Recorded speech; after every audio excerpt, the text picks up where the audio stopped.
all this newfangled equipment going. Well, first day in shoulder pads, and I thought we ran around pretty good. We ought to, because we're not tired-legged yet, but we will be. We practiced mostly our 3s and 4s today, trying to get them caught up to where they can have some kind of idea once we get full pads in of what to do, and get an idea of whether they're going to help us this fall or not. So we're kind of resting the 1s and 2s, especially the linemen and linebackers. Everybody else is pretty much going, but good effort today, very sloppy. 6 turnovers and 5 penalties in practice, of course. Now, some of them are wrong routes and things like that, but it's, as I told them, 6 turnovers in one game. We saw that last year. We don't win many when we have 6 turnovers, especially the penalties too. So we will be harping on that very loudly the next 4 weeks, and hopefully we'll get it corrected.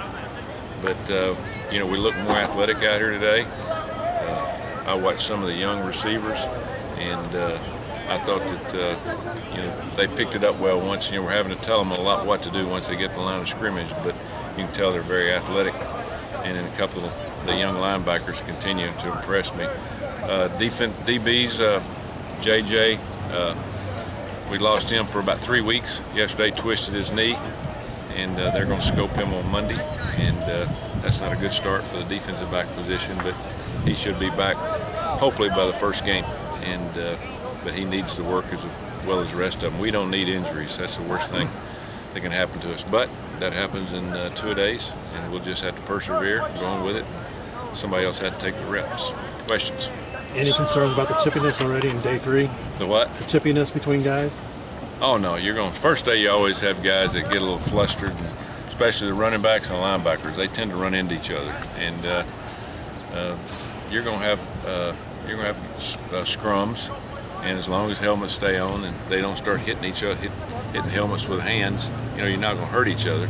It just wears you out and makes you tired, and you're going to end up losing a couple of reps. But patience is lost in this heat, humidity, and it's something you have to deal with. It goes to the next level now, right? You go up to Indiana, and how does it kick up as you get up there? Yeah, we leave here in the morning at 9 o'clock. We check in and have meetings, have lunch, lift a few weights, and then we'll have about a 3-hour practice tomorrow afternoon, and pretty much what we did today.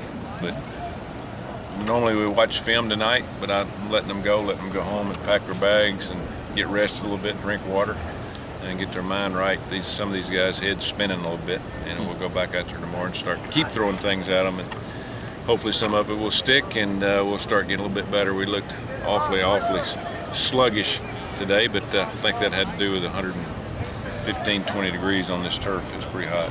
How important is Nate Cole's experience to that receiving corps? Nate is huge, not just as a player, but as a coach. He's been a real good tutor to a lot of the younger guys in the summer. He's helped out, but we're counting on him having a good year. He's got the experience. He's made a lot of big plays since I've been here, and he's really, as you said, one of the few guys that we've got that's caught passes in a game. But he's going to be instrumental in being a leader in that room with all the young wide receivers going into the season. And there's going to be some ups and downs, and he's going to have to be a guy that's going to have to help the coaches make a difference. When things are good and things are bad. You mentioned Devin Gray yesterday. What is it about him that stands out for you? Just his quickness. You can tell he's got very good hand-eye coordination. Doesn't drop many balls. He tends to get open. He's not one of these guys that runs straight up. He's a little bit like Shaq. He's got some good moves off the line. He's got great speed, and he catches a deep ball, catches a short ball. He'll end up being one of our primary receivers. He continues to get better.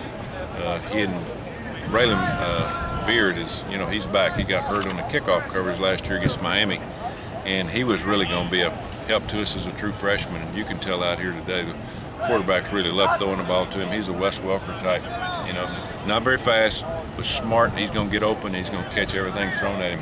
He made a circus catch yesterday, and he's going to make some this year in games.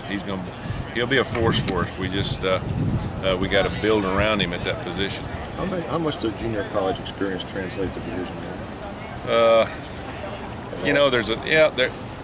It's just a maturing process in junior college. Some of them Some of them make a bigger step than others, but it's more about being away from home, taking care of yourself, you know, getting away from high school, playing against a little bit tougher competition. The problem is, you know, they don't have the coaching staffs, the numbers, the money that, you know, that we obviously have in Division I. But it's a good maturing step, and those that usually make it and get their degree there can come here, and it's still a process. I'd say 50% of them can play the first year and 50% can't. Sometimes they need a redshirt year. But the ones that we brought in this year, I see most of them having a chance to play, but we'll have to wait and see. Is it easier for a wide receiver?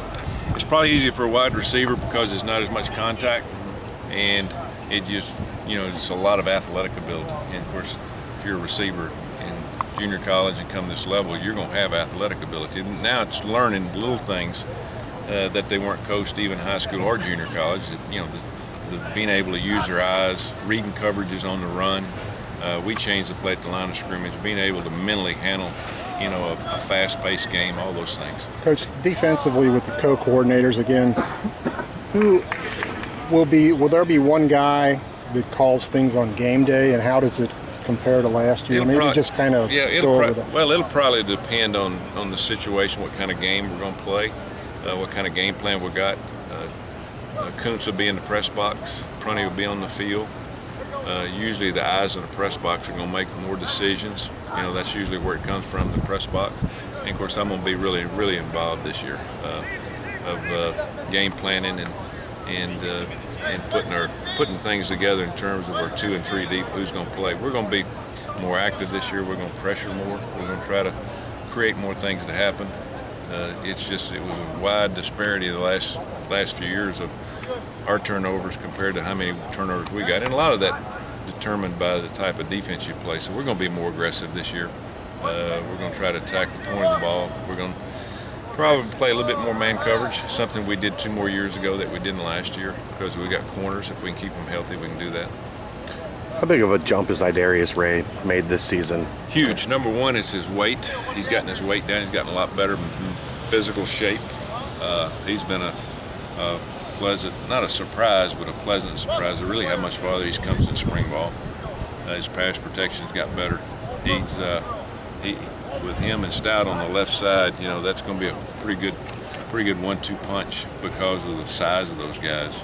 But Idarius he's just a pleasant guy to be around. He wants to play, wants to play hard, wants to do well, and so he's worked at it hard. And that tells, but just getting his weight down the way he's done.